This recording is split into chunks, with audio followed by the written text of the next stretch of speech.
안녕하세요. 채널 제네시스 박입니다. 오늘도 2019 서울 머니쇼에 대한 영상을 올려드릴 텐데요. 아시는 것처럼 지난 5월 달에 있었던 서울 머니쇼에서는 월천 대사님하고 제가 이제 1시간 반 정도 2019년 달라지는 세법, 그리고 이제 이에 따른 절세 전략으로 이렇게 말씀을 드렸어요. 1부에서는 이제 부동산 절세 기본적인 거에 대한 거를 말씀드렸고, 2부에서는 자주 묻는 질문 베스트 10 해가지고 1시간 반 정도 진행을 했는데, 그걸 제가 총 6개 과정으로 잘게 잘라서 이게 유튜브에 올려드리고 있습니다. 그래서 특히 이제 처음에 좀 접하시는 분들 보시기에 좀 편하시게 좀 해놨고, 더 세부적인 거는 이후 나오는 영상, 그리고 필요하면 강의, 블로그 등 정보를 섭취하시면은 좋을 것 같아요. 자, 오늘은요, 4강인데, 총 10개의 질문 중에서 우리가 지금까지 4번까지 했어요. 4번까지. 오늘은 5번하고 이제 6번 이렇게 할 건데, 어, 오늘 영상은 특히 2주택자들 있죠. 그래서 일시적 2주택에 대한 내용을 좀 할 거예요. 그래서 그 부분을 좀 보시면 좋겠습니다. 자, 보겠습니다. 자, 질문 5번. 자, 이사를 가는 경우 혹은 2주택자들이 알아야 되는 절세법이 있다고 하던데요. 라는 질문을 굉장히 많이 받았어요. 제가 실제로. 자, 그래서 어떤 걸 조심해야 되는지 한번 봅시다. 자, 이제 1주택자에서 이제 2주택자로 넘어간 거예요. 어떻게 보면. 그래서 이 2주택자인 경우에, 자, 2주택자는 이제 제가 이제 일시적 2주택까지 이제 포함하는 거예요. 그러니까 순간적으로 내가 2주택자가 된 거죠. 왜? 여러분들 이사 해보신 분은 아시겠지만, 내가 1번 집에서 2번 집으로 넘어갈 때 2번 집을 먼저 구하고 1번 집에서 2번 집으로 이사를 가는 게 보통이죠.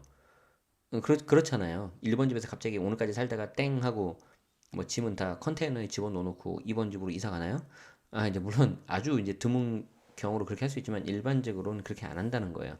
내가 살 집을 먼저 정해놓고 그 다음에 이제 기존 집, 즉 1번 집을 이제 처분하는 거죠. 그때 1번 집을 처분할 때, 정부에서, 그래, 너는 기특하다. 2주택자 이상 다주택자로 보잖아요. 그래서 2주택이 아니라 너는 1번 집을 처분해서 1주택을 유지하겠다는 거잖아. 그래서 내가 한시적으로 1주택을, 1번 집을 1주택 비과세로 봐줄게. 이거예요. 법 취지 자체가 그래요. 그래서 1번 집을 비과세로 보는데 좀 조건은 지켜. 세 가지야. 이렇게 된 거죠. 자, 그 세 가지 요건을 한번 먼저 볼까요? 자, 첫 번째. 1번 집을 사고 나서 2번 집으로 넘어갈 때, 자, 1년 이상 있다가 2번 집을 사야 돼요. 그러니까 막 사시면 안 돼요. 그러니까 내가 예를 들어서 1번 집을 17년 6월에 샀단 말이에요. 이때 이제 여름이잖아요. 여름에 살아보니까 너무 더워. 여기 좀 환기도 잘 안 되는 거고, 뭐 통풍도 잘 안 되고 좀 뭔가 안 좋아. 마음에 안 들어. 자, 그래서 이사를 바로 가기 위해서 바로 샀어요. 같은 연도에 2017년 뭐 8월, 9월 이렇게. 이 경우에는 비과세 안 된다는 거예요. 자, 최소한 1년 정도 있다가 살아. 조금 안타깝긴 해요. 왜냐하면 이제 투기를 방지하기 위해서 이런 제한을 둔 건데, 살다 보면 1년 안에 또 살 수도 있는 거잖아요. 그래서 이건 좀 아쉽긴 한데 어쩔 수 없어요. 이제 법 요건 자체가 그렇게 돼 있으니까. 그래서 1년 후에 취득해라라는 게 첫 번째 조건이에요. 자, 그래서 이건 저는 이제 이거를 좀 줄여서 1후라고 할게요. 1후. 그냥 맞는 말이에요. 앞글자 따서. 그래서 1후. 자, 그리고 1번 집을 사고 나서 이제 나중에 이제 팔 거 아니에요. 내가 살고 싶은 집은 2번이니까. 그때 1번 집을 어떻게 한다? 순간적으로 내가 1주택자로 보겠다는 거죠. 정부가. 그래서 비과세 해주겠다는 거잖아요. 자, 그럼 1번 집은 최소한 얼마는 보유 또는 거주해야 될까? 1세대 1주택 비과세가 기본적으로 2년 보유 또는 거주하는 게 요건이니까 얘도 똑같이 2년 보유 또는 2년 거주는 해야 되는 거죠. 그래서 줄여서 2보 또는 2거. 교통대상 지역 지정 전에 샀다면 2년 보유. 지정이 되고 나서 샀다면 2년 거주. 상황에 맞게 하시면 되겠죠. 자, 그래서 이게 두 번째 요건이에요. 자, 마지막 3번. 이 3번이 중요해요. 3번이. 자, 3번이 뭐다? 2번 주택을 취득하고 나서 1번 집을 팔아야 되잖아요. 팔아야지 내가 비과세를 받을 수 있는 거잖아요. 자, 그때 언제까지 판다? 2번 집을 사고 나서 3년 안에 1번을 파는 거야. 3년 안에. 왜 3년일까? 별로 어떠한 과학적 근거가 없어요. 그냥 3년이 그냥 3년. 아주 옛날에는 2년이었다. 그리고 이게 다시 3년으로 바뀌었고, 최근에 다시 이게 다시 2년으로 강화됐어요. 그런데 그 강화는 전부 다 그런 건 아니라 조정 지역 대상 지역에서 조정 대상 지역 넘어갈 때 좀 이따 설명드릴게요. 자, 그래서 어떻게 된다? 2번 집을 사고 나서 3년 이내에 1번 팔으라는 거예요. 3년 이내. 자, 그러면 이걸 제가 어떻게 줄여서 말한다? 그냥 3매라고 합시다. 3매. 그래서 세 가지 요건을 만족하면 돼요. 자, 보세요. 1후, 그리고 2보, 그리고 3매. 이렇게 세 가지 요건만 만족하면 몇 번 집이 비과세다? 1번 집이 비과세가 된다. 이해되시죠? 여기서 또 잘 나가시다가 가끔 실수해서 2번 집을 파는 경우가 있어요. 그러면 안 되겠죠.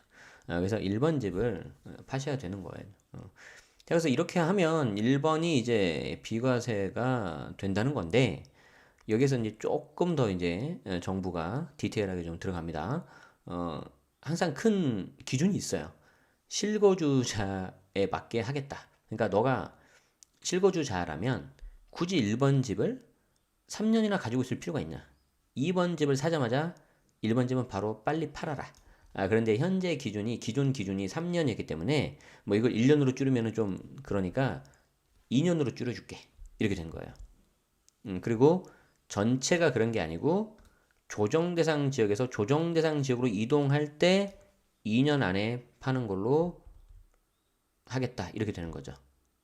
자, 그래서 조정 대상 지역하고 조정 대상 지역은 당연히 다 아셔야 되고요. 그리고 더 중요한 게 뭐다?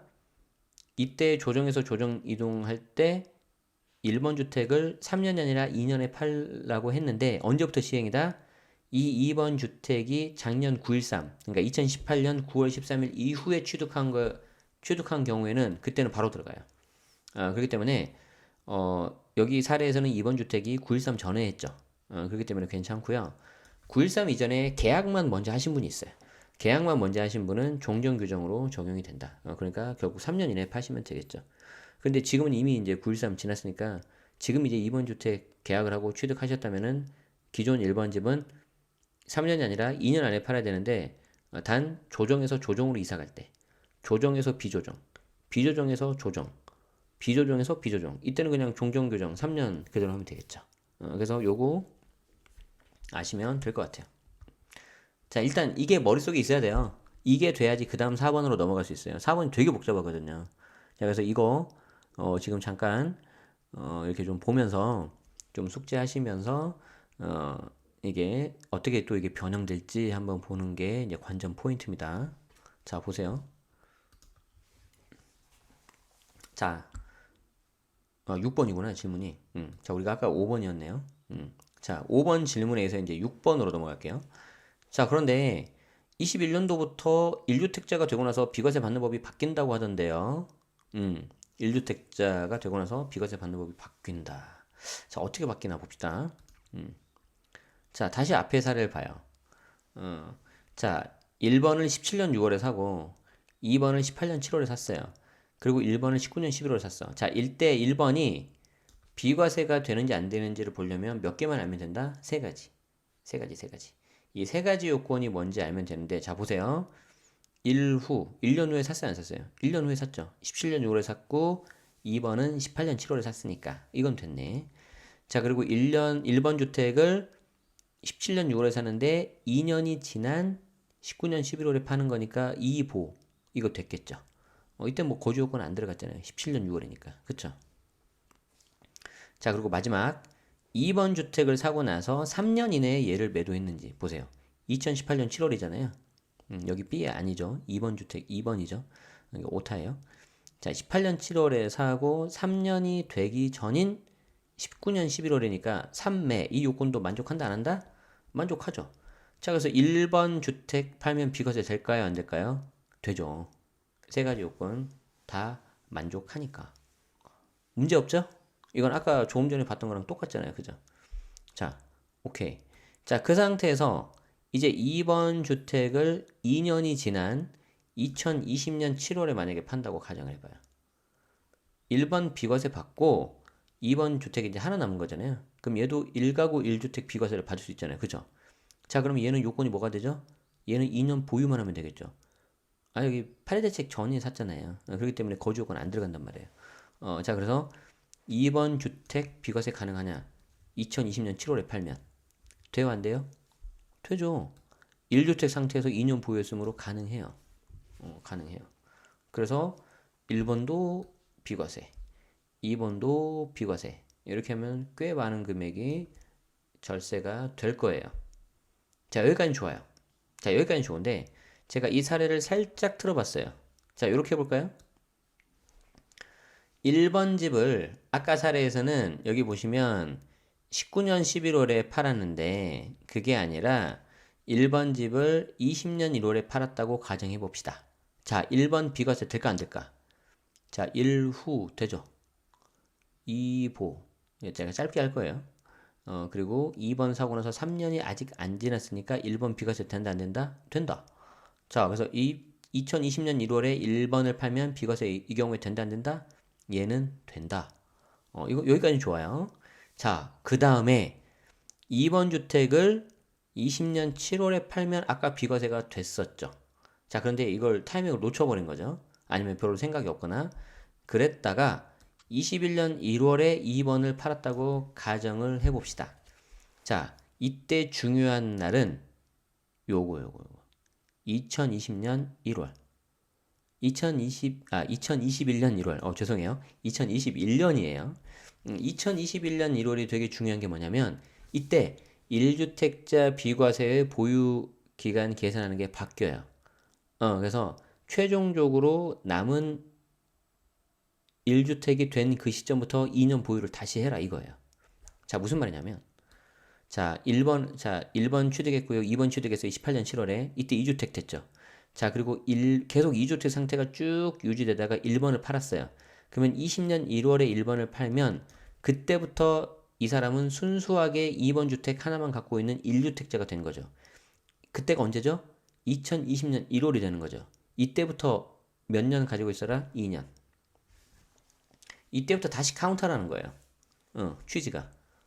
자, 그래서 이때부터 다시 카운트해서 2022년 1월 이후에 팔아야 1번을 비과세 해주겠다라는 건데, 그러면 이 경우에 21년 1월이니까 순수하게 1주택이 된 날로부터 얼마밖에 없었어요? 1년밖에 안 됐잖아요. 자, 이때 비과세가 되겠다, 안 되겠다? 저는 안 된다고 봐요. 안 된다고 봐. 그런데, 여기 쓴 것처럼 1주택이 된 지 2년이 되지 않았기 때문에, 저는 안 된다고 보는데, 사실 이 부분은 여기 제가 노란색으로 좀 강조 드린 것처럼 이슈가 있어요. 왜냐하면 여기 이제 조문을 보면 일시적 2주택 비과세는 제외라고 되어 있단 말이에요. 자, 그래서 일시적 2주택 비과세는 제외니까 지금 이 케이스가 딱 일시적 2주택 비과세 케이스잖아요. 자, 그래서 1번은 당연히 비과세가 되는 거고, 자, 문제는 2번 얘까지 비과세가 되느냐 안 되느냐 그게 이제 이슈인데 저는 좀 보수적으로 보는 거예요. 저는. 그래서 이 경우에는 저는 안 될 것 같아요. 어. 그런데 일부 다른 뭐 세무사님이나 다른 분들 해석하는 거 보면 2번의 경우에도 비과세가 된다라고 보시는 분 계시는데 뭐 요거는 제 누가 맞고 틀리고가 중요한 게 아니라 제 생각에는 요게 이제 좀 우리 입장에서 좀 보수적으로 봐야 되지 않을까라는 생각이 들어서 저는 지금 이렇게 말씀을 드린 거고 조심하자는 취지에서 말씀을 드린 거고 이 부분에 대해서 어떤 추가 해석이라든가 어떤 가이드가 나오면 제가 다시 한번 본 영상을 통해서 좀 업데이트를 좀 해드리겠습니다. 그래서 지금 여기에 대해서 제가 뭐 100%뭐 2번 주택이 비과세가 안 됩니다. 2번 주택이 비과세가 됩니다. 라고 말하는 거는 좀 위험한 것 같아요. 그래서 여러분들도 참고는 하시되 이게 좀 비과세가 안 될 수 있으니까 조심해야 되겠다. 이렇게 생각하시는 게 저는 맞다고 봐요. 여기에 대해서 100%라는 거 없어요. 비과세 된다. 그리고 반대로 비과세 안 된다. 이렇게 딱 끊는 거는 조금 리스크 있다고 봅니다. 될 수도 있으니까 또. 그래서 제가 이 부분이 이제 그 당시 머니쇼에서 끝나고 나니까 이제 몇몇 분들이 일시적 이주택 비과세 제외이기 때문에 이거 되는 거지 않냐라고 이제 좀 말씀하시더라고요. 그래서 제가 틀릴 수도 있기 때문에 충분히 그럴 수 있죠. 그래서 그 부분이 이제 좀 잘못되거나 그러면은 제가 업데이트를 해드릴 테니까 우리는 현재는 좀 조심하자. 이렇게 좀 알아두시면 되겠습니다.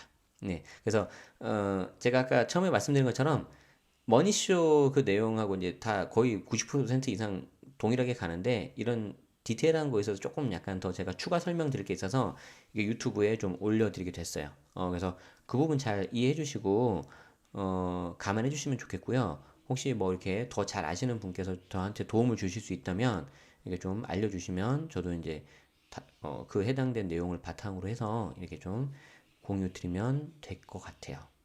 자, 그래서 오늘 알아본 내용은 여기 보시는 것처럼 이사를 가는 경우에 조심해야 되는 것, 그리고 21년도부터 1주택자가 되고 나서 비과세 받는 법이 바뀐다는 거, 그리고 이 부분은 좀 이슈가 있지만 추가 해석이 좀 나오면은 다시 말씀드리겠다라고 제가 말씀드렸고요. 어, 그렇게 보시려면은 채널 구독하시고 알림 기능 설정하면은 이제 바로 딱 업데이트 됐을 때 아실 수가 있으니까 그렇게 활용하시면 좋겠습니다. 네, 그럼 오늘 시간 여기까지 하도록 하고요. 도움이 되셨다면 좋아요와 구독 부탁드리겠습니다. 저는 다음에 또 뵙겠습니다. 네, 고맙습니다.